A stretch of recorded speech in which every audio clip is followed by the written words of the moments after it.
Hey, what's going on, everybody? What's going on? I hope you guys are having a wonderful day. Welcome to drboycetv.com, the home for intelligent Black people. My name is Dr. Boyce Watkins, and today I'm here with film director Rick Mathis. Rick is the director of the Black Friday series, and he's also the director of a new film we have coming out this summer called B1 the Movie. This is a project that we have had in the making for a long time. A lot of you all have talked to us about, we've talked to you all about problems with entertainment, problems with Hollywood, problems with the way Black people are portrayed on screen. So a lot of you said, do something about it, do something about it, do something about it. Well, we are doing something about it. We are making major moves, multi-million-dollar moves in the film industry and the music industry. I will tell you guys more about what we're doing in the music industry. In terms of film, we have a great film coming out this summer called B1, the movie. And I want to welcome Rick to the platform. How you doing today, brother? Hey, I'm doing great, man. How you doing, Doc? Doing really well, man. Doing extremely Good. well. And I see we got LaShawn from Missouri in here, and Kevin Liverman from Harlem. Let us know what city you're from. Caleb, I see you. Harleem, Karen Dorsey, Yoshika. Yoshika's always here. I love Yoshika. She's awesome. Put your city in the chat. Let us know that you're B1 people from around the world. Moreno Valley, California. Jay Lilly.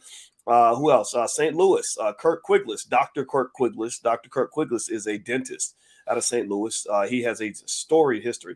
He told us all about a hospital called Homer G. Phillips Hospital that was a Black-owned hospital in St. Louis. You won't believe the story, Rick. Everybody should look up Homer G. Phillips Hospital in St. Louis. They used to actually educate and train like tons of Black doctors.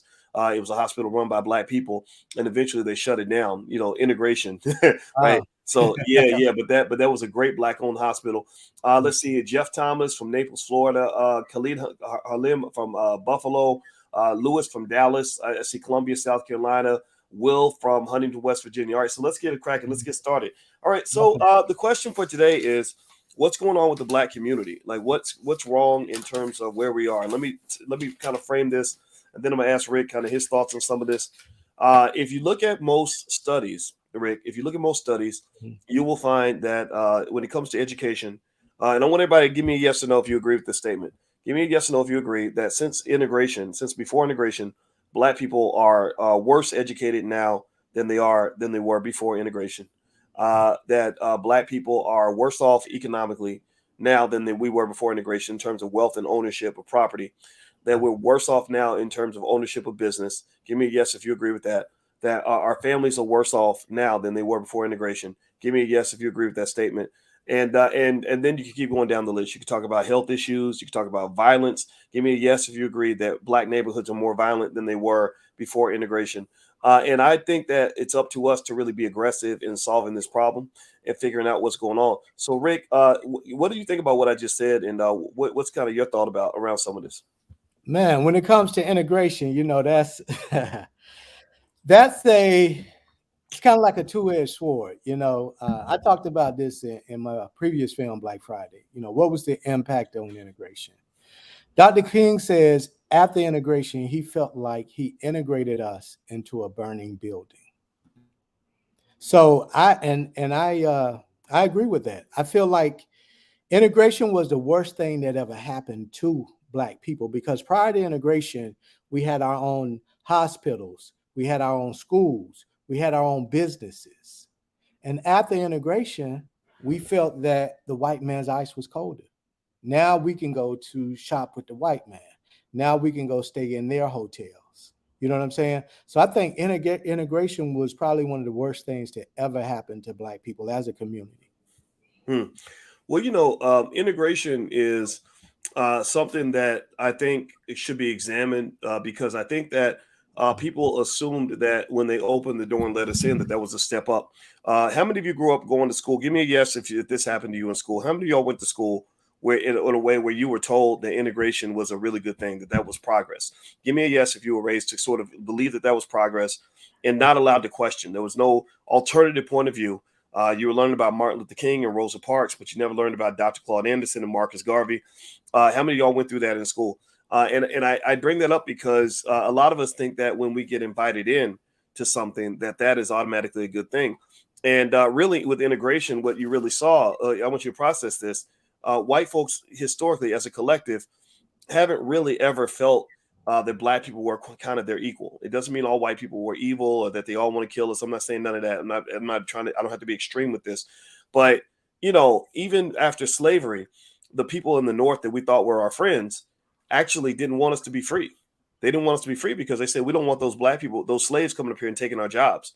So even people in New York City and Connecticut and Vermont and Maine and all these places that we thought they were welcoming us, they didn't want us to be free. So effectively, integration, when you're being integrated by your enemy, when someone doesn't like you, invites you into their house, that right there should make you suspicious. You should already be suspicious that somebody who doesn't like you is saying, "Hey, come on over for dinner. Come on by the house." And what you'll understand is that you got to realize that you were invited for dinner, but you didn't realize that you were the dinner. You thought you were being invited to sit down and enjoy a meal, but you are the meal. And what I mean by that is that there's probably about $1 trillion a year that people make off of black people. There's about $1 trillion worth of goods and commodities that are sold to black people that make other people rich. There's billions of dollars made in the public school systems where they manage black children and herd them through school in the school to prison pipeline. There's billions of dollars made from black people buying everything from fast food to new Rolexes to Cadillacs to whatever it is that we want to buy. There's billions of dollars made even in black media. BET for a long time has been owned by people who are not black. And maybe that's going to change in the near future. But ultimately, we have to understand that when you're integrated, that's almost like if you're running a business down the street and a guy who runs a bigger business says, "Well, just come and work for me. Just come work for me. Let's merge. Let's partner. Come on, buddy, let's partner." And the reason he wants to partner with you is not because he likes you, because he's proven he doesn't like you. He wants to partner with you because you got something good that he wants. You got something good that he's going to try to take. So if you don't negotiate the terms of the partnership very carefully, you're going to get screwed. And I think that's what happened. I think black people thought we were being integrated to be elevated, and really we're being integrated to be disintegrated and to be to further oppressed economically and otherwise, to really be controlled. Because now I don't think that we have a lot of say over what happens in our community. What are your thoughts, Rick? Man, in Black Friday, I heard Speech say this. He says, "Look at what we did with the turntable, the Technique turntable, right? We revolutionized that. We started scratching on something, the Technique turntable, right? And our kids don't benefit from actually having those turntables where you can scratch on those turntables." He said, if we had just copywritten that and held on to that, then imagine, how much wealth would have been passed down. So that's kind of how I see integration, where we're coming up, we are the creators, we are the inventors, and we're coming up with all of these creative ideas, and we're just handing them over to somebody else and saying, "Hey, now you take this and you go and you leave something for your kids' kids." So that's kind of how I see with integration, where all of our Black-owned businesses were just handed over to other races. There's a man named Peg Leg Bates. Peg Leg Bates was a dancer who literally had a peg leg. I remember my grandma loved Peg Leg Bates. And Peg Leg Bates said integration was the worst thing that ever happened to him, because he had a club in upstate New York. And every weekend, Black people would come in by the busloads to his club to see Peg Leg Bates dance and to, have fun at his club. But when integration came, all of that disappeared. People stopped coming and they started going to the white man club. They started going over here to this restaurant. And it kept the dollars from circulating around the table in the Black community. So integration was the worst thing, again, that ever happened to the Black community in my eyes. Right here in Atlanta, Sweet Auburn, we had a lot of Black-owned businesses, everything from Atlanta Life Insurance to the Royal Peacock, to funeral homes. All of these businesses are now deserted. None of those businesses really exist. Right now, Atlanta Life is owned by Georgia State University. That building, which we should have never let out of the Black community. You know what I'm saying? So when you Wow. look at integration and how it just But hey, rapidly, by the way, man, I pulled up some pictures of Peg Leg uh, Bates, so everybody can yeah, I just see see that. Peg Leg Bates. Just so Yeah. y'all know, And yeah, he danced. He had if one you're not, leg, and he was a great dancer. But go yeah, ahead, man. Go ahead. if you're not familiar with Peg Leg Bates, you definitely should look him up, man. He was a businessman as well as an entertainer. Like he put the meaning in when you say show business, it should have been called business show because he put the business before the show. Because if you don't put the business before the show, if you don't handle the business, there would definitely be no show. So Mm. Peg Leg Bates definitely was a great businessman and entertainer. All right. Well, everybody, I'm speaking with Mr. Rick Mathis. He's a film director, and he is the director of the new film called B1 the Movie. And Dr. George C. Fraser should be joining us.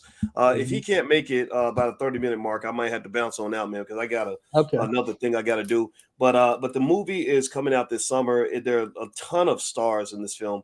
These are our Mhm. movie stars. They got Brad Pitt, and Leonardo DiCaprio and their stars. We got our stars. We got our stars. Akila Honda is a star. Ash Cash is a star. Bernard Hardy, Blue Pill. Chike Okuwa. He's a professor down at Like what's Atlanta. Like Clark Atlanta. Atlanta. Yeah, I love that brother. I'm just scrolling through the list here. Constance Carter runs the largest black-owned real estate firm in California. At least she did for a while. D1, extraordinary rapper. Dr. George C. Frazier. Dr. Claude Anderson. We listen. I'm scrolling through the list. I see Jade Arendelle, Jay Morrison, Jay Ortiz, the rapper, Jeff Lightsey Jr., the best HBCU journalist out there. I'm going through here. King Randall, who's building the school down in Georgia. I love to figure out how a 23-year-old can build a school in a matter of months. We got Mama Pill, Mary Dean, attorney at law. Let's see. I'm in the film. This guy named Boyce Watkins, brother Nuri Muhammad, Riza Islam, Queen Afua. Rick Mathis, he makes some appearances there. Madam President, speech from Arrested Development, Vicky Dillard. Like, this is literally a blackbuster right there, y'all. I mean, this is a blackbuster. And Mhm. when I say blackbuster, Rick, I'm talking about a film that we make where we feature the people that we want to see, the people that are the Mhm. stars in our community.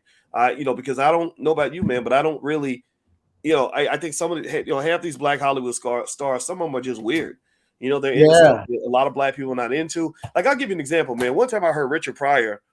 This will tell you how weird Hollywood is. Does anybody remember when Richard Pryor said something on stage where he said, I wanted to see what it was like to sleep with a man, so I slept with a man for 3 weeks, and then I realized I didn't like it.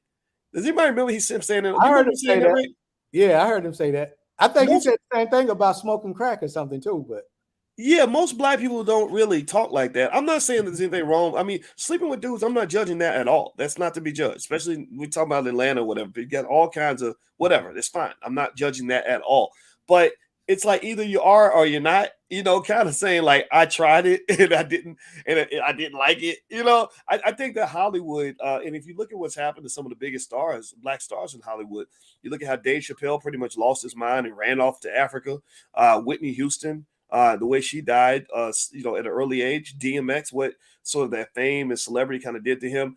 You can keep going down the list. It's almost like black folks need spaces where we can do our entertainment without taking on all the extra stuff that comes with it. Because it seems like the entertainment industry out west, you know, introduces people to lifestyles that sometimes are not the healthiest or the safest for them. What do you think? man, I mean, it's called Holly Weird for a reason because there are some weird things that go on in Hollywood. So I definitely think that you know, what they're doing there is really detrimental to the black community. But on a more positive note, I think, that's why it's more imperative that we tell our stories and we produce films such as B1. You know what I'm Yeah. saying? Because we can now give the celebrities that we like in our Mhm. community, we can give them their flowers right now. We can Yes. highlight, the people that you just said on the list.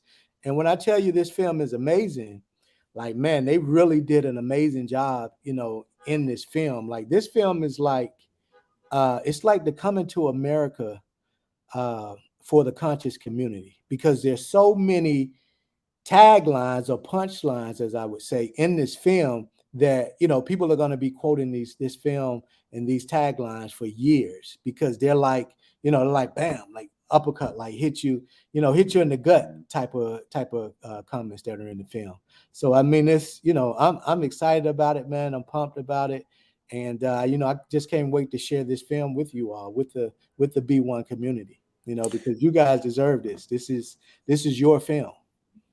Well, you know what? I'm gonna tell you, I can't wait till everybody gets a chance to see it. I have seen pieces of it, and by the way, everybody, you're watching drboycetv.com, the home for intelligent Black people. My name is Dr. Boyce Watkins. This is Rick Mathis. Rick is the director of our new film called B1 the Movie. It's in partnership with his company. What's the name of your film company, Rick?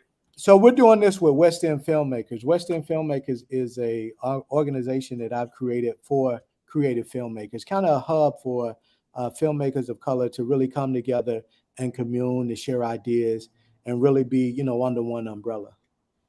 That's interesting. Okay, so this is something where what filmmakers just kind of support each other in terms of Yeah. resources, things like that. Share resources, because as a filmmaker, like I was just talking to a filmmaker earlier, as a filmmaker, it's very important that we, you know, share ideas, concepts, the latest AI tools, because that's one of the things that as a filmmaker I get online with other filmmakers and share. Because, you know, like the filmmaker I was just talking to earlier, Jason Noor, he was one of the producers on the Maynard documentary, Maynard Jackson, you know, that was the mayor here in Atlanta.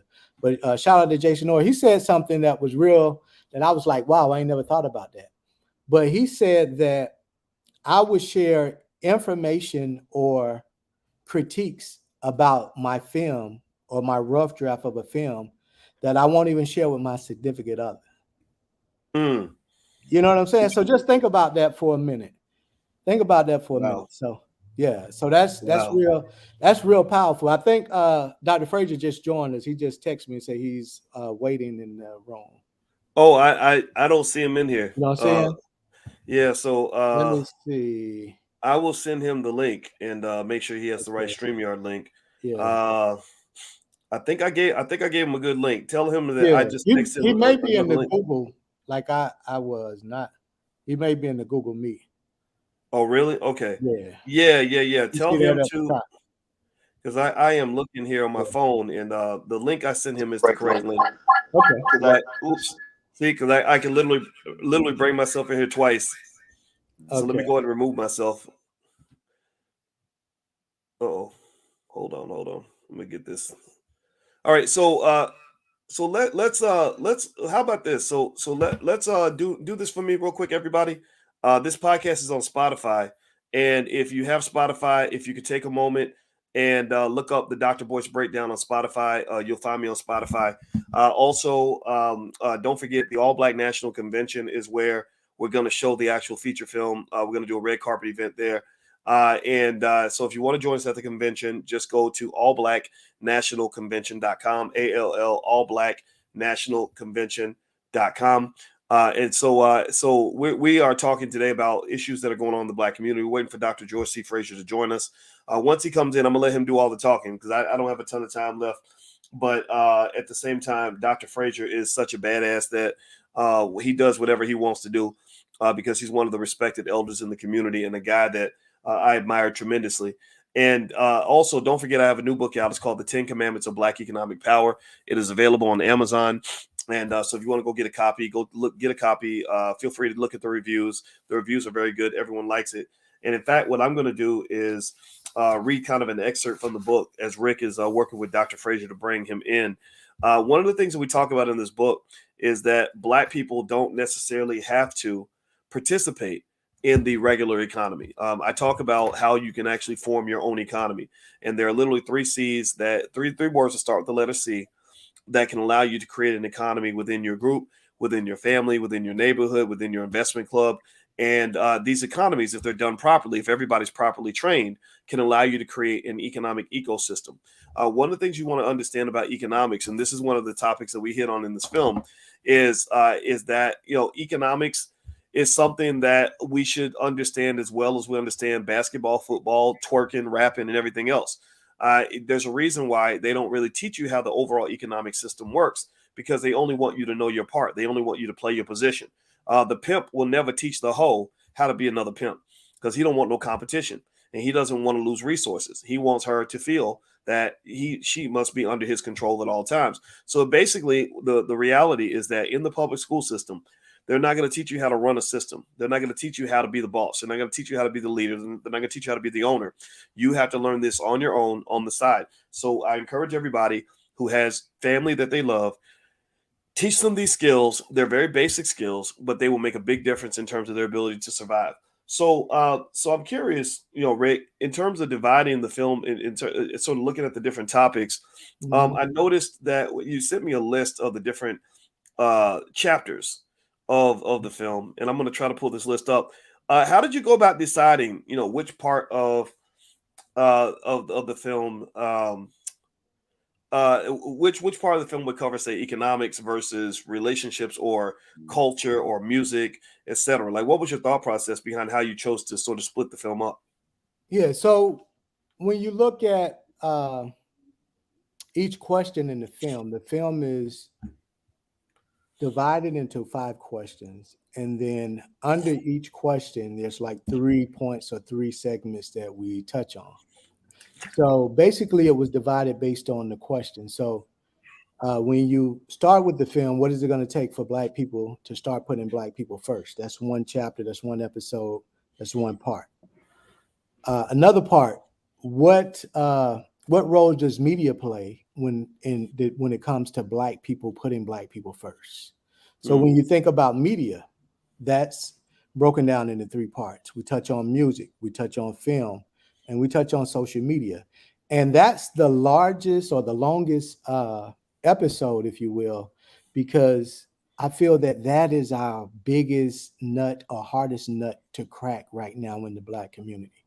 When we look at, what's really perpetuating things in the Black community, it's the music, it's what's shown on television, and it's the social media, the areas in which we congregate to then share this information, on your Twitter, on your Instagram, on your Facebook, so that's kind of the I broke it down in the 3 sections. So, I had the opportunity to work with Les Brown, and he said people remember things in 3s and 5s. So 5 questions, each question has 3 segments. And when you think about it, outside of that, it's hard to remember something over 3 or something over 5. Okay, nice. Well, guess what? The guest of honor is here, and Dr. George C. Frazier is in the building. My brother, one of the greatest Black men to ever walk the face of this planet. And I'm gonna say it until I ain't breathing no more. How you doing, Dr. Frazier? I see your face and Rick's face. I'm doing wonderful now, but everything that could have possibly happened to me to get on this call, because the other Zoom I was on went over about 10 minutes. My internet crashed, and I was getting notices. You know how you get notices unstable, so the whole damn thing crashed. So I had to reboot everything all up. Then I get on StreamYard, and it was really my stupid mistake, because I'm sitting there, and it says under there, well, the host knows that you're there, and he'll let you in at the appropriate time. So I'm sitting there. Okay, well, maybe he has another guest, yada yada yada. So I'm sitting there and sitting there and sitting there, and then I finally, it's about 10 or 15 minutes, and then I text and called Rick, and Rick said, "Well, did you get on the?" And he sent me a new link, and I got on, and it said the same thing. So then I looked over to my right, and it was, the bar, and I had not scrolled all the way down where it says "Enter the studio." And I hit that, and that's the only way you would know that I was there. I was sitting there. There's no way I was even there. I had made an error. So I apologize. I'm an on-time guy, right? Yes. And so I really, really apologize, because I so look forward to doing this with both you and Rick. And I love Rick, and I love the fact that you two partnership, right? So this is the classic formula, Dr. Boyce, where 1 + 1 doesn't make 2. 1 + 1 here makes 11. So this is powerful, man. Really, really powerful. I watched your show with Rick. He was kind enough to send it to me, but actually, I saw parts of it when it was going on, and then I watched the so let's call it his sizzle reel. And man, you got a massive hit on your hand, and you know when you're ready to. And I love what I loved how you framed it. It's a blackbuster, Yes, yes, not a sir. blockbuster, right? Yes. So when you're ready to roll this thing out, it's all hands on deck, right? And it's going to go viral. It's just incredible. What an incredible partnership. Well, And thank you. that's just the way we have to do it, man. Right? When are we going to learn? When we are doing what you're doing, when we're doing what Rick is doing, when we're Mm, committed to our own people, and not only beyond the commitment, we're acting on it. Right? We're acting on it, and I say all the time that our people will not change when they see the light. They will change when they feel the heat. Right? mm, That's number one. And number two, we know that you will never change that which you tolerate. You will only change when you get angry. Right? mm, So it says to me what I'm seeing that most of us are not angry enough. There are those of us who are angry. I'm pissed. You're mm, pissed. Rick is pissed. We know who the ones. Dr. Claude Anderson is pissed. He has been longer than you and I put together, right? And he has been saying what he has been saying ever since I've been knowing him, and that's what it takes. It's repetition. But he's angry. I'm angry. mm, And so when enough of us get angry, we will reach the critical mass, right? But mm, we're not there yet. Uh, mm, now, maybe we're getting there faster than ever before. You look at all the studies where you've quoted them, I've quoted them. The Institute of Policy Studies by 2053, if nothing changes among African Americans, Black household median wealth will be zero. Which means mhm, that we will have effectively worked our way into a second slavery, right? So, mm. so maybe that's when we'll be angry. I don't. I hope not. I hope not. But there's enough of us that are angry that are lighthouses. Mm, And Dr. Boyce, you're a lighthouse, and I mean that. I'm not blowing smoke, and you too, Rick. As long as I've been knowing you, your whole life has been committed to telling our story mm, in provocative ways with incredible people who have something to say. And it tends to be the same people, though, right, mhm. because those are the people who are saying it. Those are the people that Yep. have platforms, they have reputations, they have legacy, right? I tell people all the time. I know I'm running my mouth, but Yes, sir. I tell people all the time, if you go on YouTube, there's a Mhm. lot of stuff of me on YouTube, um, and if you listen to that stuff, I have been saying the same damn thing different ways with different stories, but the same fundamental principle Mhm. for 40 years. My Wow. rap hasn't changed. Everything that I've produced supports my story, Mm, right? About the power and importance of the human connection, right? yes. The power of proximity, and that is to hang out with people who are smarter than you. And Mhm, if they're not smarter than you have to bless them and release them. Right? mm, So, and then the biggest decision, and I love you. I mean, you made a huge decision. The biggest decision we'll all make in our lives is our life partner, right? So I've been married now 50 years to the same sister. And mm, I was giving a lecture before this on how to establish a legacy. How do you get a legacy? I said, number one, the biggest really human decision you will make in your life will be your life partner. So Nora Jean, my wife of 50 freaking years, has been putting up with my shit, right? Hours and hours and hours a week away from home, wow. fulfilling my purpose and my commitment to God of teaching and training and talking about the power of the human connection and building wealth and building businesses for, since we've been for 36 years at least. Mhm. So, it takes Wow. a hell of a woman. So that's the first big decision. your life partner, because your partner can make it hell or they can make it heaven. Mm.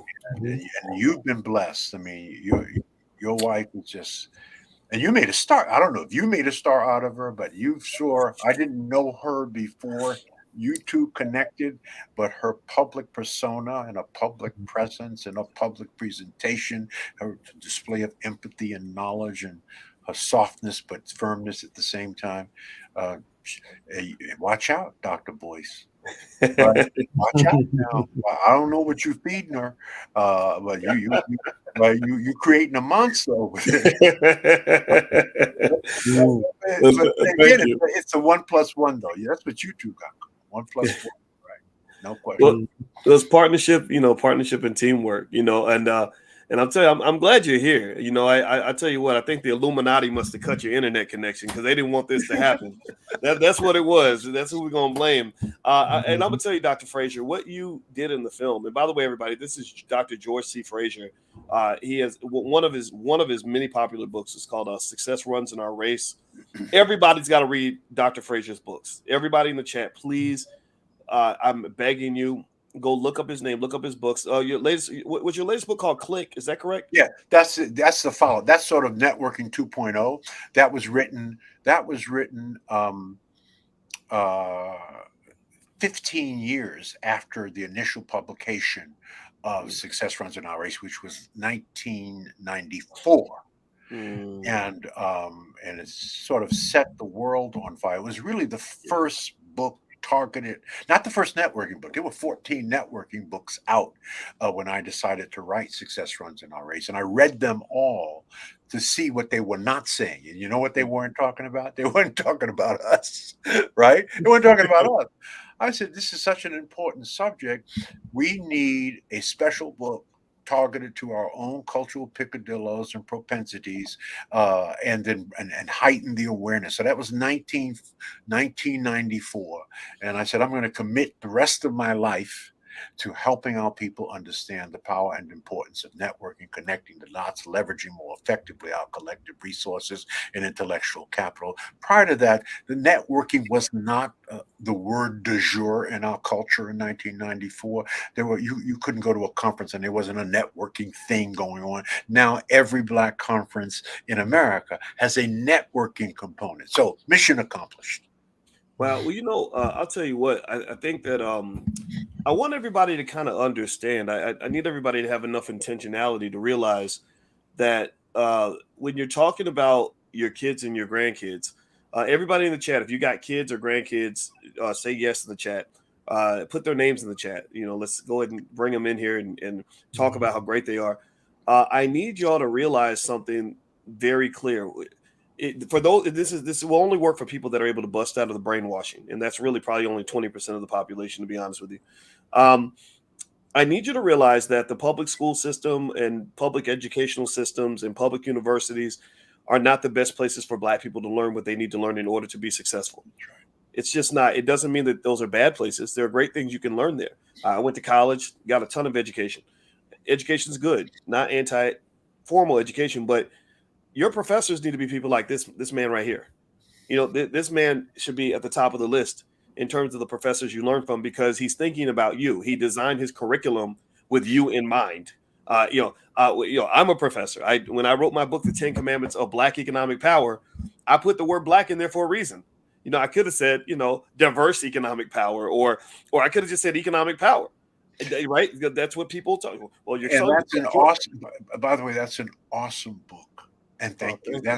Thank you for taking the time and the discipline to drain your brain and to put it into words. Right. That is so powerful. And back at you, every Black person within our voice, and their connections should read that book. It's well written, but it's easy to consume. It's easy to understand, right? You took rocket science and you made it baby food, right? So it's easy to consume, and it's a great read, and it's really a relatively quick read.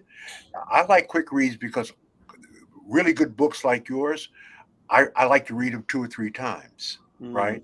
And I use them as references, or as a reference guide. So it's just a, you got it like that. You got a big brain, but you also have a generous heart.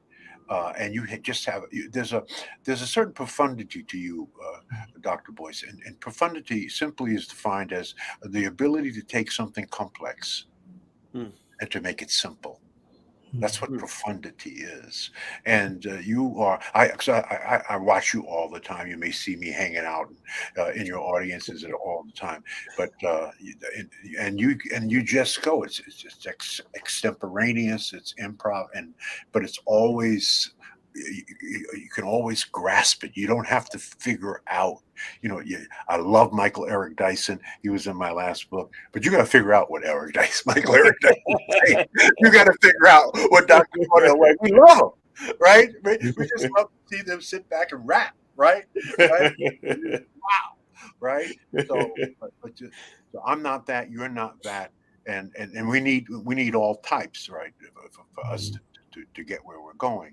But your writing skills are equivalent to your speaking skills, and that you just make it plain. And this, I think, why so many people love you, right? That you're transparent, and you tell it like it is. If you got to use a curse word to make an exclamation mark on some dumb Negro shit. When I say Negro, let me spell that for you, because I say this all the time. Negro, please. That's Negrow, right? Negro, please. Right? Grow. Breathe. Yeah. Listen to this, brother. Grow. Right. And so, and we need it different ways. We need your face in the place. We need movies. With the kind of consciousness that we have to sort of beat into our people, and I mean that metaphorically. And so we need different mediums. And so you got a giant. Rick's a giant in the movie medium, right? You're a giant you're a thought leader, a writer, and a speaker, and you convene Black people. Right, that's a right. You convene them at the All Black Conference and other smaller conferences that you're doing. That's very, very, very important, because you're into touch and feel, as I'm into touch and feel, right? And actually, I know I'm going on and on because I love you. Actually, your persona live is of a gentle giant. Of a patient listener, because I observe you. I mean, I've been around you enough, and I sort of, and I'm a people person myself. But you're a gentle giant, and you're a listener, and you're empathetic, right? And you feel what people are saying, and you know how to our people are saying, and you know how to appropriately respond to them. Man, that's love, man. That's love. That's what you are. You're a ball of love. Both you and Rick are a ball of love. And it's all about love, right? Yeah. And you can't start it like a car, and you can't stop it with a gun, because every single thing we do is so that somebody will love us. That's really why we live, is so somebody will love us. The clothes we wear, the movies we make, the books we write, the words we speak, is so somebody will love it, right? Wow. And so for both of you, mission accomplished.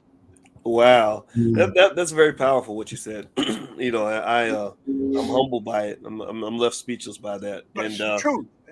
We don't have to blow smoke with each other, right? It's the truth. I'm speaking from the heart. I ain't got no notes, right? I didn't write a speech, right? It's just what I feel when I'm around you. Wow. And I think other people feel the same thing. They feel safe. They feel, in a sense, protected by your mind and your thinking, and they follow those thoughts, and they feel that you're accessible, and you are.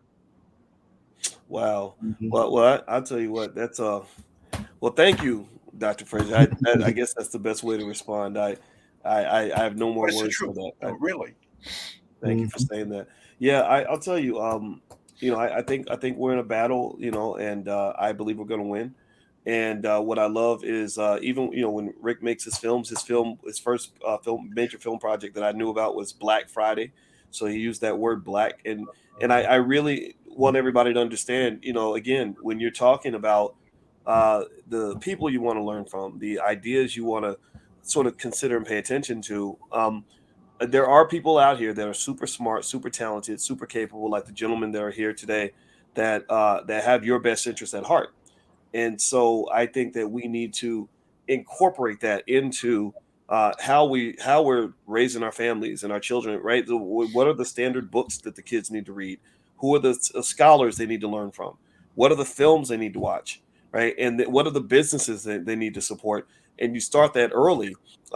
And because I like you, one thing you said, Dr. Frazier, that is really powerful, and then I want to put your clip from the film up, so because I love to get your response on this. Is I remember you saying something to the effect that we are all that we need, and I, I agree with that wholeheartedly. And if you allow me, I want to pull up this scene of you in the film, and I hope everybody will help me. I'm not real good at sharing my screen and doing it right, so sometimes I'll mess up the technology.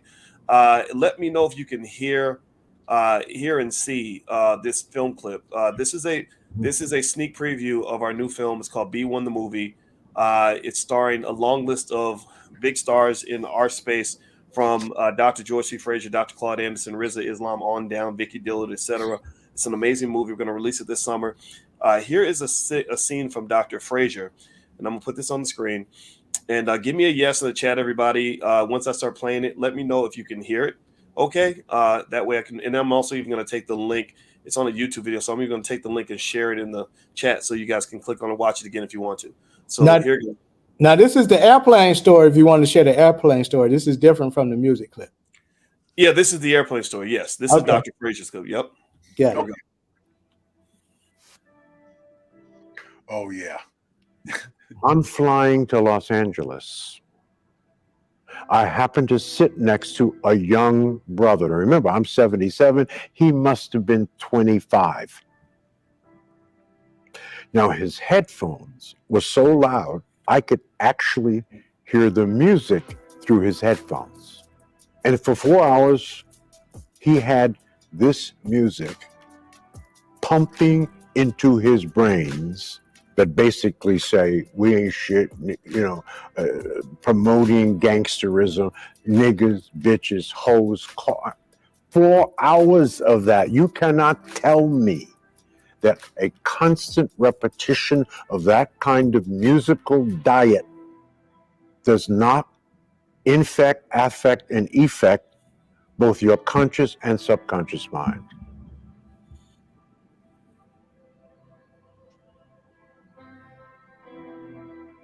I understand that we have all been programmed and poisoned to actually have an appetite for what's unhealthy for our spirits when it comes to music. We all have.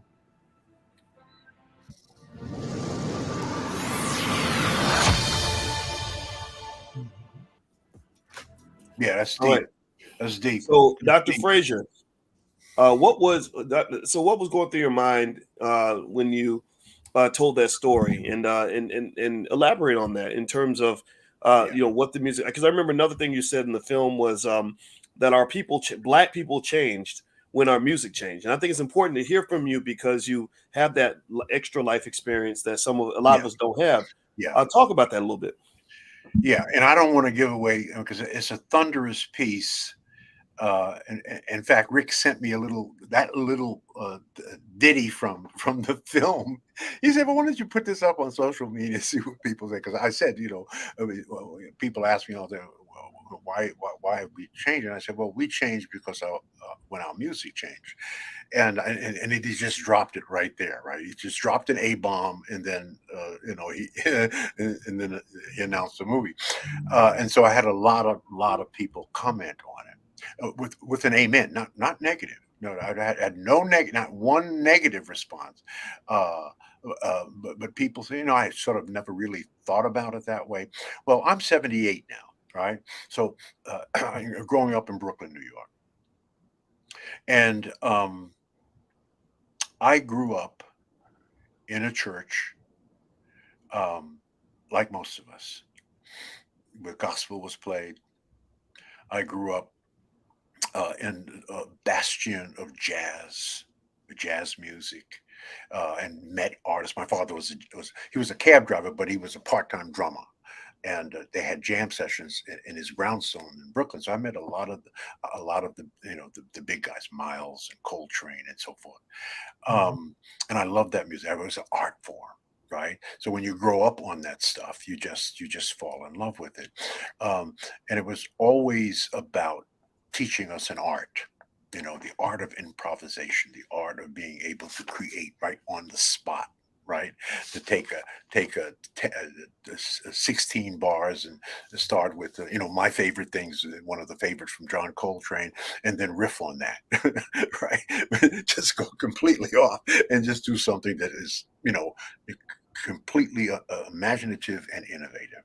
And it was an art form, appreciated globally, and respected globally, and crossed all socioeconomic and color lines, right? That was an art form. And then, of course, we grew up in the heyday of Motown. Oh my God, right? From the lyrics of a Stevie Wonder and the lyrics of a Marvin Gaye, we were talking about love and family and Smokey Robinson and so I grew up listening to that, which inspired us. Yes, we partied to it. It had a nice beat to it, but we would sing the lyrics. I can't sing rap lyrics. First of all, I can't do the cadence of rap, and most of the time I don't really understand what they're saying. I just hear all the negative stuff, and maybe I'm just tuned out to all. It's just it's just from whence I came. So music from slavery has been an extraordinarily important art form of communication for Black people. The driving beat, which is just the roots are in Africa. This is what we move to. We cannot, Black people, if you really Black, you cannot hear a driving beat and not move. It just comes through us. This is who we are. This and this is the thing that rap has. It has good beats and good rhythms, right? If you just took the words out and listened to some of the beats and rhythms, they are really, really nice. But the glorification of violence, the sexualization of our women, the drug use that it promotes, the violence that it promotes, the ego that it expresses, is I think damaging. See, when we people watching you and I and Rick, people watching television, people listening to radio, people reading. What do they call stuff on television when you watch it? It's called Programming. Programming. We're being programmed. Mhm. Right? It's going into your brain, especially if it's repetitive, right? And this stuff is going into your brain in huge chunks because we're spending a disproportionate amount of time. And I raised two boys, and it was hell for them in my house. And they grew up under rap, and we had big fights over that. Big fights over that. I don't want you listening to that because when they went to high school, this is when gangster rap was big.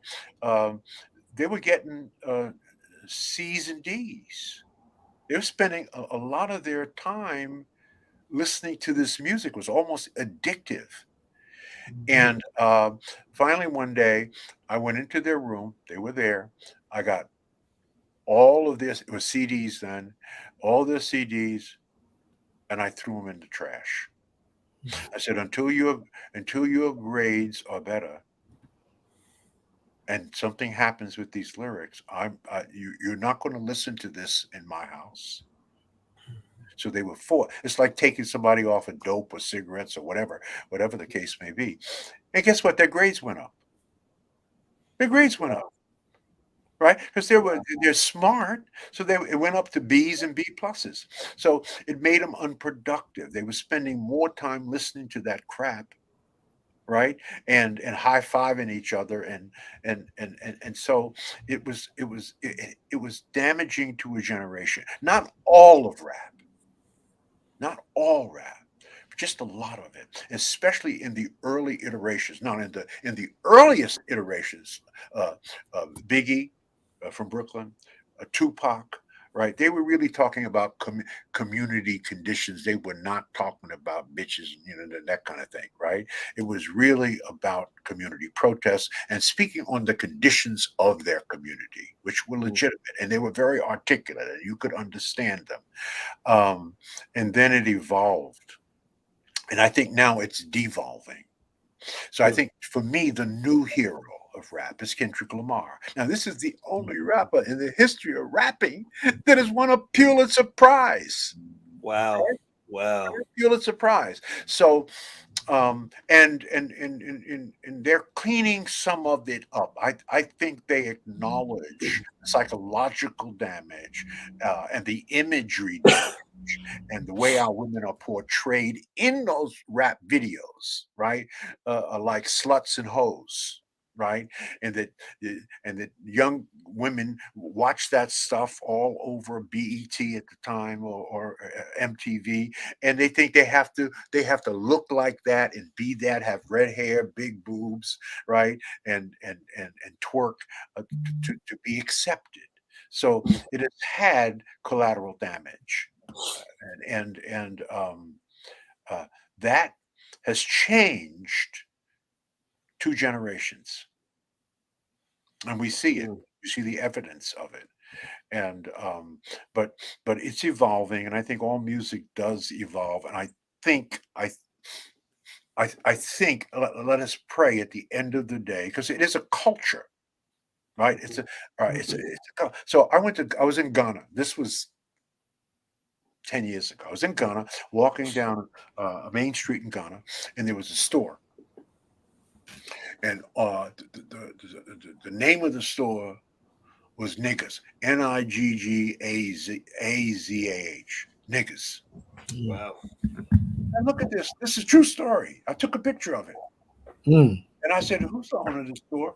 And the nice brother said, I said, "Man, why are you calling yourself Niggas? Why are you calling your store nigga?" He said, "Well, that's what I see. I mean, that's what's popular in music." I said, "But do you know what that means? Do you understand what you're saying, what you're portraying with that?" And one of the most damaging words in in the English language. And so we sat down. We had a nice little conversation. And I went back about a year, 2 years later. He actually did change the name of the store, but he was just infected, affected, and effected. He just thought that was the thing. Everybody was singing and saying it, so it must be okay. Yeah. I think you know what, Dr. Frazier, it's funny. What when you were speaking, I was reflecting on some stuff. I know my wife. She's read a lot of books about the subconscious mind, and I asked her, what are some things that program the subconscious mind? I'm absolutely convinced that this music has a huge impact on the youth. I think it's crazy when people say it's just entertainment. That right there tells me you maybe you never took psychology 101, Right. and how music actually makes your subconscious open for suggestion. If you ever want to hypnotize somebody or get them or send a subliminal message, put some music on it, put it to a nice beat, and it'll sit right into that subconscious. And the subconscious is what drives who we are as human beings, right? It's not what you consciously want to do, it's what you're just programmed to do. And a few things based on my research that I found were powerful tools to impact the subconscious was one, repetition. That was at the top of the list. Anything that you're repeating, and everybody should listen. If you're repeating negative thoughts to yourself about yourself, I'm too fat, I'm too ugly, whatever. Think about this. To give you an example of how powerful that is, there are women that weigh 100 pounds that think that they're fat. That have anorexia, bulimia, and all that because they have been when they look in the mirror, they see a fat person. How can you see a fat person when you weigh 98 pounds? What else? Mental imagery. That was another thing that came up. And if you look at a lot of videos, I want people to pay attention. I need y'all to be smart about this. You got to be. This is where I need you to consciously overcome what they're trying to do to your subconscious. Your conscious mind should be protecting your subconscious. That's If right. you watch these hip hop music videos, they tend to have the same stuff, the same imagery. They tend to have, weapons, women, wearing no clothes. Maybe something involving like some money nearby, like some luxury items. Right? I'm driving a Rolls Royce. I'm a boss because I've got this money and this pretty girl with this gun on my side, and then we're in my Lamborghini. Right? Same imagery, every single video, same imagery. The third piece they mentioned was in terms of programming the subconscious mind is what they vaguely refer to as subliminal messaging, which is it's a type of hypnosis. And they said specifically when I did the research, they said music can be used to really do that, right? To hypnotize. So I argue that that this wasn't a coincidence. I think that there were people who saw, I think they really saw a scenario where they said, okay, this is really affecting Black people. This can make them either form the next revolution, or it can turn them into slaves. And I think that there were people who deliberately took control of that, similar to slavery, when they realized that the pastors had so much influence over the slaves. They said, okay, let's poison the pastor's message, right? So some of the pastors were preaching, be a good slave and you'll get your pie in the sky in heaven. And millions of slaves believe that. So we're just we're the new slaves to some extent by sort of having these messages that are so harmful. And I don't understand why people don't see this all around us. And I, maybe it's because I'm closer to the culture. I've been a fan of hip hop for a long time. I listen to the old and the new. I watch the youth very carefully.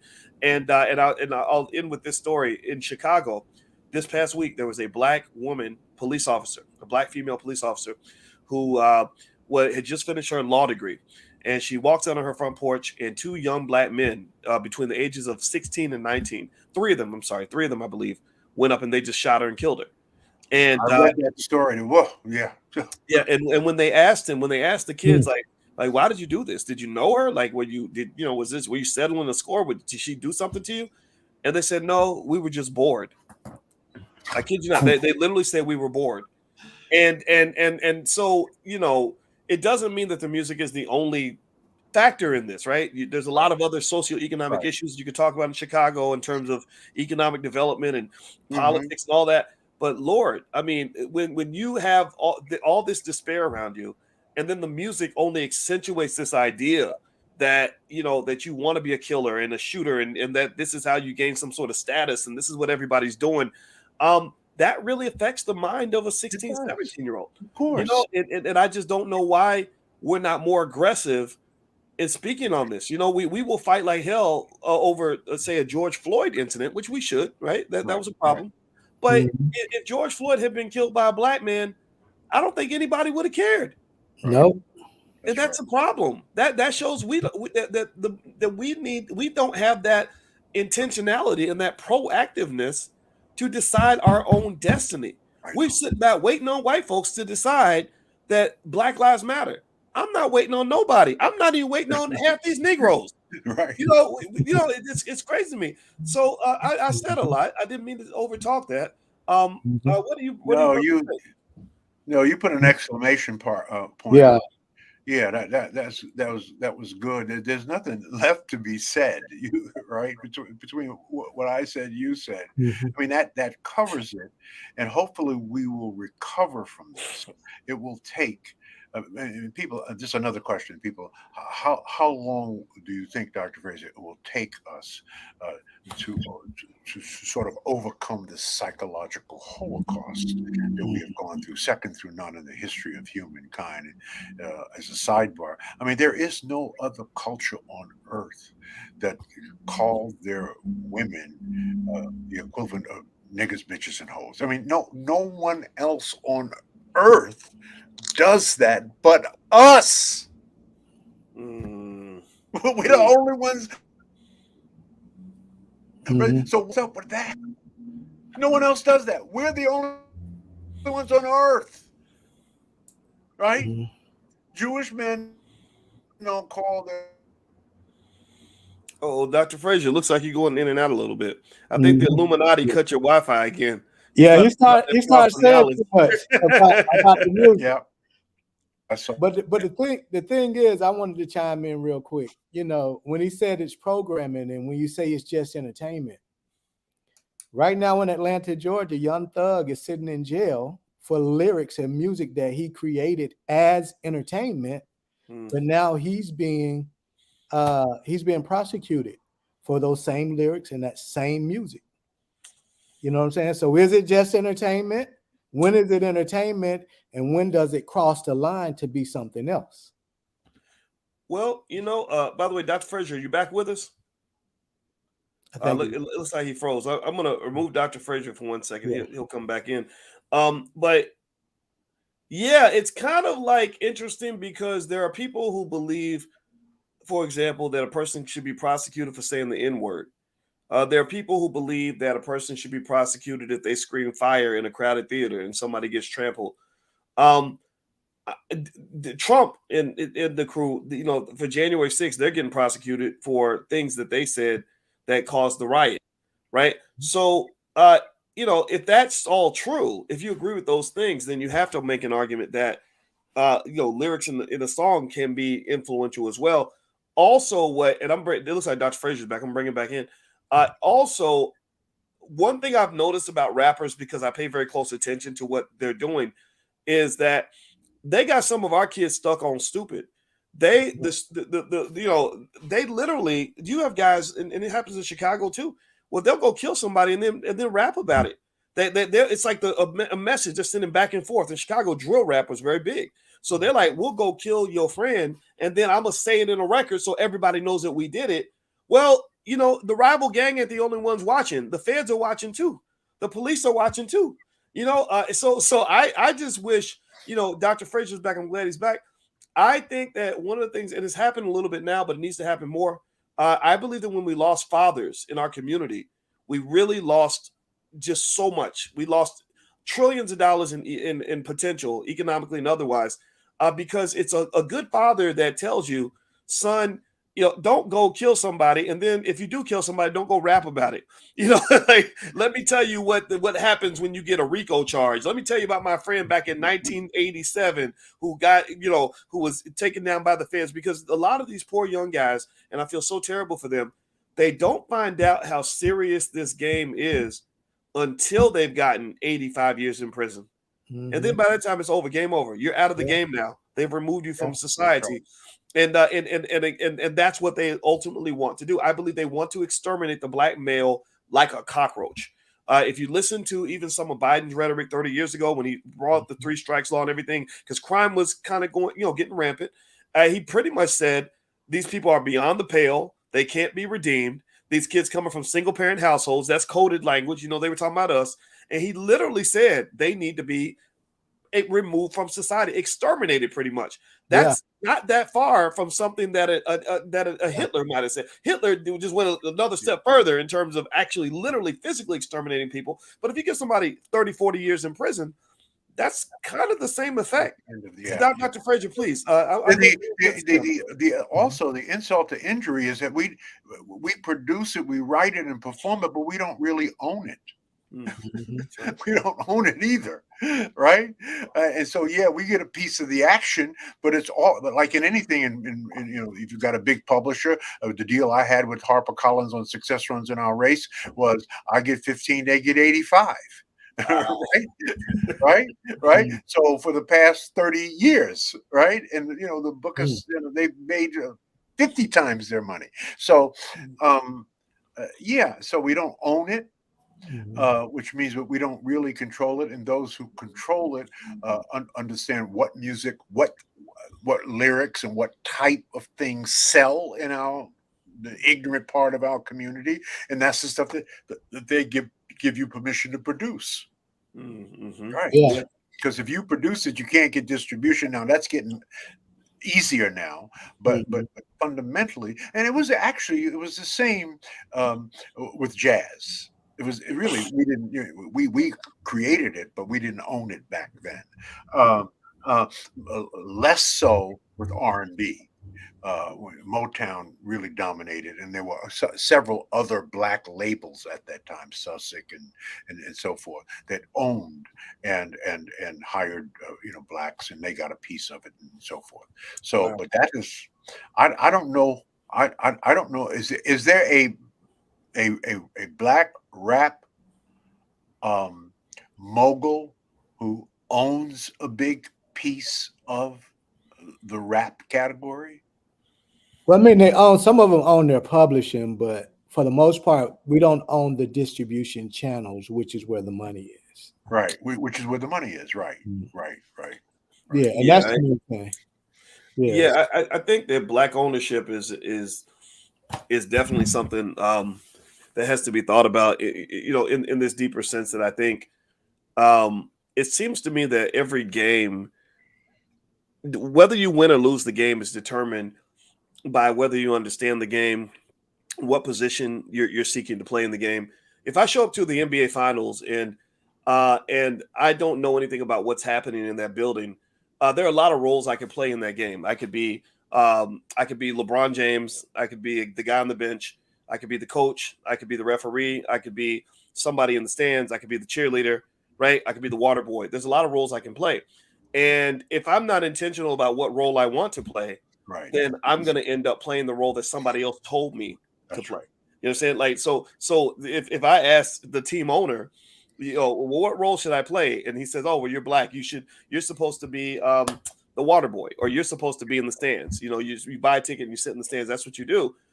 Then I may not have considered the fact that maybe I could have been a player on the court, or I could have been the coach, or I could have been something else. So business is kind of the same way. In a business, there are so many different roles a person can play. You got the CEO all the way down to the guy in the mailroom. And I think that what we've got to do is realize in America, those folks, they're not going to train you to be the boss. You're going to have to learn that on your own. You're going to have the clarity of mind to say, I'll do a deal with you, but I want to be in the executive suite. I don't want to be in the mailroom, right? Or I'm smart. I don't want to be the employee. I want to be, and so I really think that just that culture, having a culture that values wealth, ownership, and even something as simple as power can go a very long way. Maybe all of us can't do it, right? Everybody doesn't have the same IQ, but a lot of people watching this video right now have children that are smart enough to be the boss. They're smart enough to be the CEO. They're smart enough to scale. They're smart enough to employ other people. But if you don't teach them how to do those things, all they're going to do is get a great job, and they're going to think they've reached the pinnacle of their success. Right? You look at Elon Musk, one of the richest men on earth. He's worth $189 billion. If you really break it down, if Elon Musk had been raised in a limited environment that limited his potential, limited his risk taking, all these other things, he would have just been a great engineer. He would have been a great engineer making about $250,000 a year, thinking he's on top of the world. But somebody explained to him the importance of scaling up his talent. Right. So now he's a guy that employs 1 million people. That's right.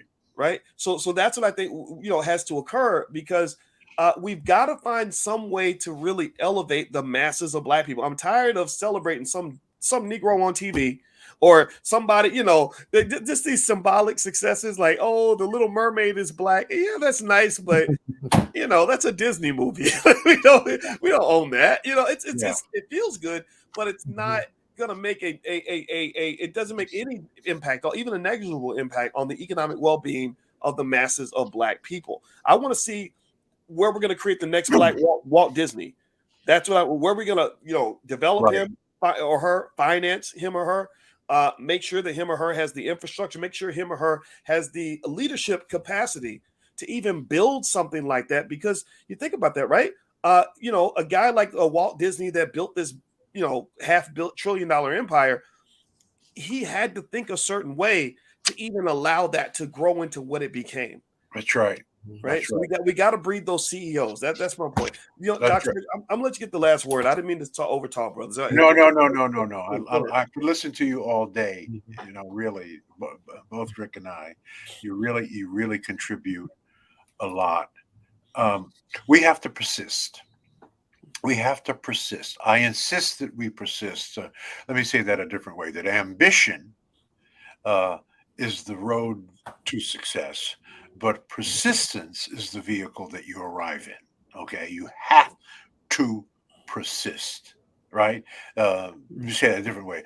A river cuts through rock not because of its power, but because of its persistence, right? We're still here in spite of all of the shit that we have gone through because we have persisted. Yes. We've persisted. And I think that's an operative word. You persist, and Rick persists in spite of the obstacles, right? And there is going to be obstacles, and I eat obstacles as vitamins. I love obstacles. I really do. All right, right. Maybe I'm a little crazy, and I think I've said to you on your show, my favorite quote outside of the Bible is a quote by Marcus Aurelius, one of the founders of the Stoic philosophy. And Marcus Aurelius said that the impediment to action advances the action. What stands in your way becomes the way, right?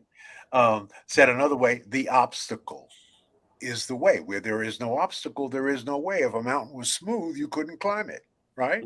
Right? So it's about obstacles. So when God prepares you for your, let's say, first assignment, he gives you that assignment. And then what's the first thing God does? He puts an obstacle in your way. And your job is to find a way over, around, through, and under the obstacle to stumble, fall, fail. Right? I tell people all the time, I have failed my way to success, but I've learned, right? Because if you fail to learn from the obstacle, we know it's biblical what the prognosis is. You're going to keep repeating the damn thing until you learn it. And we have all met Negroes who we have said either to them face to face or in our own mind, Negro, you never learn. Right? You've done the same damn thing over and you just haven't learned the lessons from them. So obstacles are extraordinarily important. I do not fear them, right? When someone says, no, I don't think you can do that. Oh, that really excites me. Right? That turns me on. That inspires me. Oh, really? Watch this. Right? So so we I think we have to ingest this thing called obstacles in ways that empower us and inspire us. And I know you've overcome. I mean, we've talked about your story at Syracuse and so forth, and I know ain't no way Rick has done what he has done, not overcoming obstacles successfully. Right? Absolutely. Definitely. That's what it is, and it's okay. Right? And you've navigated and negotiated that, and so that's a model. And both of you are models, and that's what we need. We need, and so that means the responsibility that we have is to model the behavior that we expect from our people. Now, not everybody is going to get it that way, right? But we're modeling it. This is the way. We're pointing the way. These are the books to read. Right? These are the things to think. This is the music to listen to. Right? And so some will get it, some won't get it. Right? And you right and so my point here is, this may sound a little harsh, so I'm going to say this and still be loved. Don't spend 1 minute of your time. Don't spend 1 minute, brothers and sisters, those of you listening out there, of your time trying to help somebody that does not want to be helped. Because there are too many who are reaching up, trying to grab and they're looking for help. Those are the ones you help. Because they'll listen and hang on every word. They'll do what you tell them to do. Those are the ones that you focus on, and then you wait for those who think you're think you're not what you're saying that you are, and they're not looking for your help, or they think they have found the way. You wait until they get older and wiser, hopefully. But spend your time helping those that want help. Let me say that one different way. I'll close with this. That so this is a piece of advice, brothers and sisters. That God will remove you from a table that you used to sit at in order to save you from a host that is serving you poison. Mm. So, and we have all been at those tables, Mhm. right? And either the gut tells us or something happens and you bless it and release it, right? So, if respect, what's the old saying? If respect isn't being served, right, leave, Mm. Well, I right? love Give it. respect and expect respect. All right. Those are very wise words. And by the way, everybody, if you just came in, I'm talking with Dr. George C. Fraser, author of Success Runs in Our Race and also Click. And he also has the, now, is it still called the Power Networking Conference? Or Yeah, it's a power networking conference, but interestingly enough, it's, this is the last year of the power networking conference as you know it. So this is an announcement. So it's going to be a big year. We're going to reveal our big legacy project, the Black Business Legacy Hall of Fame and Museum. That will be the grand reveal at the conference. And we've got a couple of other big surprises. So this is the last year as you know it. We're going to take a year off, maybe two, and we're going to totally reimagine the conference. I mean, it's 22 years. We had a good run. If you had a house that was 22 years old, you would need a fresh damn coat of paint, right? Right? You need a fresh Yeah. paint, right? So we've had an incredible run. It's time now for PNC 2.0. It's 22 years. The whole damn world has changed, man. And two new generations around, right? So we have to look at this thing through a different set of glasses, right? And so we're going to take some time off so I can focus on getting the Hall of Fame done, the museum, and the metaverse piece. That'll be out in 2024.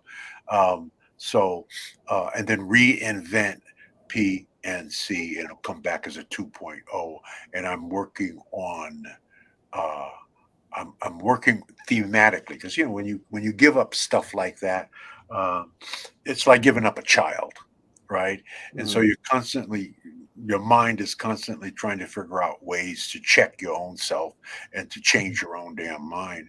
So I'm thinking, believe it or not, I'm thinking about themes for Power Networking 2.0 in 2025, right? Because we're not back before 2025, and it may be even a little later than that.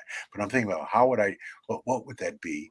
And so I thought of one today. They just pop in my mind, and I know as they do with you. And you got to get them. You got to when they pop in your mind, you got to write them down.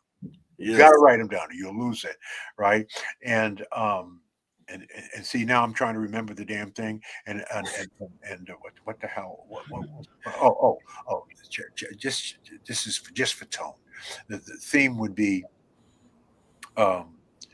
ascendancy requires innovation. So the theme of the conference going forward might be addressing innovation. We've got to bring forward brothers and sisters who are thinking innovatively, doing new stuff different ways, right? And there are plenty of them out there, right? And so that may be the next theme is focusing on innovation in Black America. Who is doing that?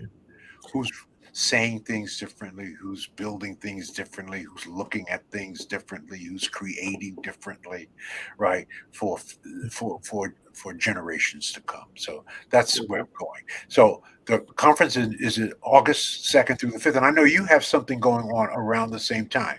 I do. I'm gonna double check. I'm gonna do everything I can to try to wiggle my schedule because I love the Power Networking Conference and I hated having to miss it this year. But I'm gonna double check to see what I can do. Now I love your stuff, and it's. I mean, listen, it's important that you be out there, man.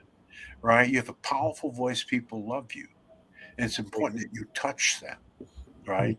It's very, very, very important. So that's a beautiful thing, and a lot of folks don't do that. You do at the leadership level that you're at, right? And you reach a lot of people through your programming, but touching them, it takes how they feel about you to a whole different level. So if you can be there, that's wonderful. August the 2nd through the 5th, brothers and sisters, in Houston, Texas, and we'll be revealing the Black Business Hall of Fame and Museum and some other big things, and it'll be the grand finale for PNC 1.0. I can't wait. And what's the website? Oh, powernetworkingconference.com, www.powernetworkingconference.com. And it's, I've spent a huge part of my life loving on it and curating it for 22 years, as you do with your conferences. And so I'm not going to give it up. I'm just going to reinvent it. Everything, right? Well, I can't wait. I can't wait. And I want everybody to know I love the conference. It's amazing. And I encourage everybody to attend. And so the last thing I wanted to do was show a 4-minute clip. I told Rick I had just 30 minutes, and I had to ask my wife for permission to stretch it out because I know we got a little bit of a later start. But the last thing I wanted to do was play a 4-minute clip trailer of the film. I hope you guys would like to see it. Give me a yes in the chat if you'd like to see it. And Rick, as I pull up the clip, can you describe or explain your thinking behind this 4-minute trailer? The movie's called B1. The movie is coming out this summer. We are going to do a sneak peek in Atlanta at the Juneteenth Festival. Is that what's called, the Juneteenth Festival? Correct? Yeah, the Juneteenth Festival. Yeah. Okay. And then we're also going to do a red carpet event at the All Black National Convention, which is going to happen October 20th through the 22nd. Oh, great. In Atlanta, Georgia. Yeah, Dr. Fraser. So, and of course, you're always welcome. Count me in. Yeah, we definitely want you here. Well, I appreciate that very much. So, Rick, as I pull this up, what was your thinking as you put this together? So B1 the movie is a solution-based film. In producing this film, we looked at what are the key pressing areas in the Black community that we need to have dialogue around and offer solutions. So in that, we started with entertainment, as Dr. Frazier so eloquently spoke on the effects of music, as well as film, imagery. A lot of times people don't realize the power of images. The gentleman in Ghana that had the business called Nigga was influenced by the images that he saw on television relating to Black people in America, the music that he heard relating to Black people in America. So he took it as, this is the cool thing, this is the hip thing. So what we want to do is we want to have conversations around these topics, everything from relationships. You spoke on children's education to health. Dr. Frazier, I salute you. You're 78 years old and you go like you're 38, man. So, I aspire to be like you. I'm on purpose. Exactly. And the last thing, one of the last things, we close with a powerful scene. I won't give it away in the film, but it pertains to relationships, and I salute you, Dr. Frazier, as well as Dr. Boyce Watkins on, the lovely wives that y'all have been honoring, y'all wives and treating them like queens and having that relationship. So we talk about the power of relationships in this film. So that's what we wanted to do. We wanted to touch on the key points in the Black community that we need to have dialogue and offer practical solutions. With this film, we've also created a curriculum journal with Queen Thais, who's probably the top Black homeschooler in the country. She's in high demand when it comes to homeschooling. So we're creating the curriculum journal where we have exercises that you will complete that coincides with the film. So these exercises will coincide with the film in your journal. You were speaking about music. One of those exercises is actually stopping the music and actually reading the lyrics of the songs that you're listening to, and then writing, what's my interpretation of these lyrics? How does these lyrics affect me? Am I on code or off code as I listen to these lyrics? Because again, that's the undertone of this film. The film is about being on code, so that's what it is. So those are the points, and those are some of the things that we really took into consideration when producing this film. Okay, perfect. All right. So what I'm going to do is I'm going to go ahead and share my screen, and I'd like for everybody to give me a yes if you can hear and see everything. Also, what I'm going to do is I'm going to put a link in the chat for anybody that wants to go and check out the trailer after the fact on YouTube, or if you want to share this trailer with your friends and family. We need y'all, man. You know, we need you. You all are our You are our Lionsgate. You know, we need distribution. So everybody, all hands on deck. Everybody's got a social media account. If everybody could take the trailer, share it, talk about the film.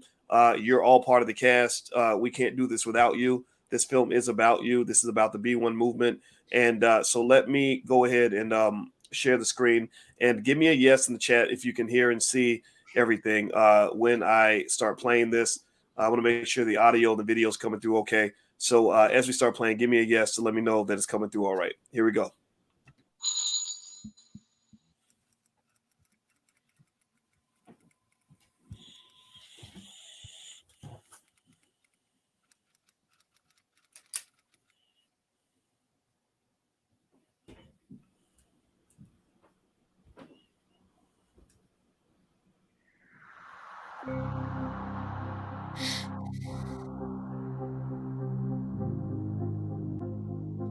For years, Black people have been taught the other races first.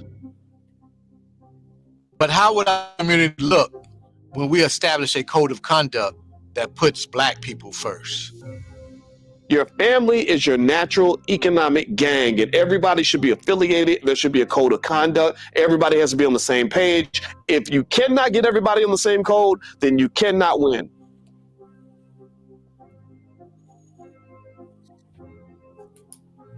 All races have an unspoken code of conduct, from Chinese to Japanese, to Mexican to European. Even the KKK has a code of conduct that they operate under. They raise money for Kyle Rittenhouse. They raise money for George Zimmerman. They stuck to their code to ensure that, hey, I got you. If we're following the rules of the system, we're already off code. The system was never designed nor set up for us to be successful. What is it going to take for Black people to establish a code of conduct that puts Black people first? No Chinese person, no Latino, no Arab, no Jew, no white man has ever had to be asked such a question.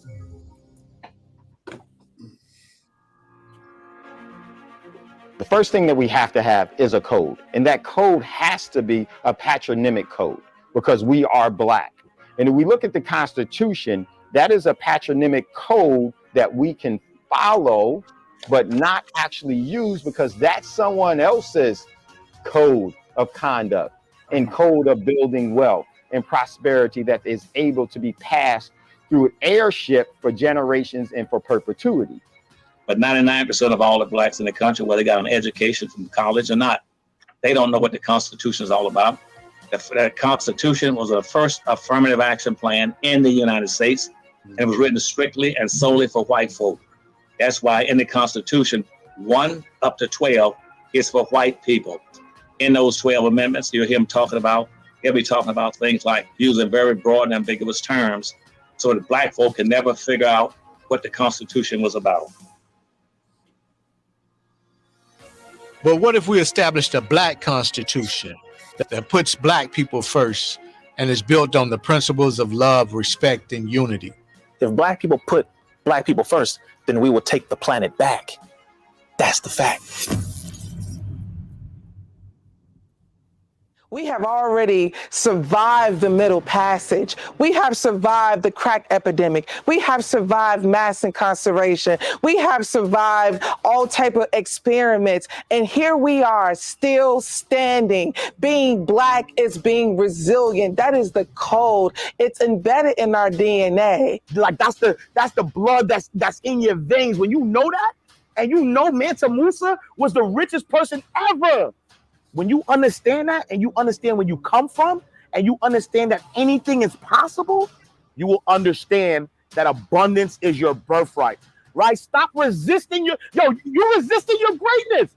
Stop resisting your greatness. You're great. And once you understand that, and you understand your greatness, right? I am greatness on display. Black is beautiful. Yes, it is. Black is beautiful. Black is beautiful. Yes, it is. Black is beautiful. You can sit it up and it comfortable up in my own skin. Hey, this one's for the better. All right.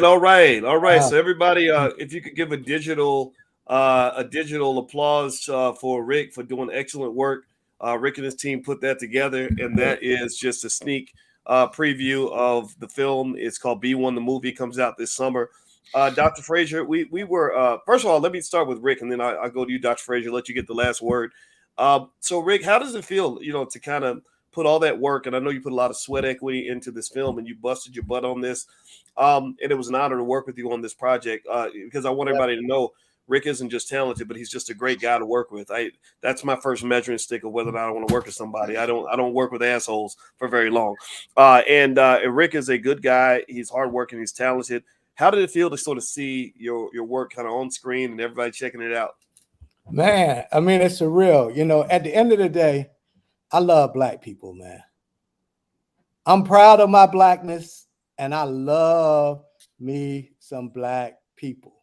So I'm going to do everything in my power and my being to elevate that, to project that, and to inspire other people to, feel the same way. Sometimes people, are ashamed of the Blackness, but at the end of the day, we Black, man. That's a blessing. You know what I'm saying? So to see, the completion of the film, because one thing is getting the project completed. I mean, it's a task getting the project completed. I know you guys have worked on some phenomenal projects, and you can attest to that. But just getting the project completed, is a blessing to me, and doing it in the spirit and the honor of my mom. She made a transition during this film project, and just to have her see the trailer in the beginning and seeing it, evolve and get feedback from her while she was alive. She told me, take that burning car out of there. So, and I did that, and that, that's not in there. So just to do this in her name and her honor, and to start a foundation, we have the Gwen Lewis Foundation that we're starting, and that will be producing events in conjunction with B1 the Movie. So we've started the foundation, and we want to do things in her honor and to keep her name alive. So at the end of the day, it's surreal, but it's really about the ancestors and the people whose shoulders we stand on to project this energy and this love and this compassion for Black people. Well, I love it, man. Everybody, before I let Dr. Frazier take us out, the last word, can we bring Miss Gwen Lewis in the chat? So everybody type it's Lewis, right? So let's do an Ashe. Everybody type Gwen Lewis or Miss Lewis, Mama Gwen, whatever you want to call her. We gonna call her in because I'm sure she's very proud of you, Rick. And we all love our mamas. And Miss Lewis sounds like an amazing lady. I wish I could have met her. So Dr. Frazier, what are your thoughts when you see this? We're trying to see what we can do to build a Black-owned film industry that is, that's clear and firm in terms of the values of people that put Black people first. No shenanigans, no silliness, no buffoonery, just solution oriented methods of bringing the most intelligent people to the forefront that everybody should be hearing from. What are your thoughts about the project and where it's going? It is a solid brick in the foundation of reclaiming ourselves, programming us in a good way. I mean that in a good way. And keep repeating very, very important messages. We cannot say these things enough. Right? We got to say them. That's the key to learning: simplicity and repetition. You got to say it 50 different ways on 50 different ways through every medium that you have any control over. So this is a huge cemented brick in, I think, what will be a foundation of projects like this being taken on hopefully in all the various mediums that we have any sort of creative control in. And I think this again, Rick, you've actually put several bricks in that foundation over the years that I've been knowing you. So that's A. B, I'm just going to run something by you and your audience that Dr. Qua David Whitaker, my mentor of 50 years, who's the school chief in the village of Atanqua in Elmina, but he's back home now. He lives 6 months in Ghana and he lives 6 months in Cleveland. But we have been working on, while he was in Ghana, communicating on what we call an anti-African Black doctrine statement. Just as we know that people are identified as anti-Semitic when there are certain things said and certain phrases used. They're tagged anti-Semitic, and then all hell breaks loose. Okay, so we don't have any standards or a doctrine that says when certain things happen, whatever you are saying or communicating is absolutely anti-African, anti-Black, right? And you must get a penalty for that. So we wrote one. It'll take me 2 minutes to read it. I'm just throwing it out. We have not published it yet. We are going to publish it. We're thinking about how to do it and all that other kind of stuff. But first is get the words on paper and then run it by good minds. So this is the anti-African / Black doctrine.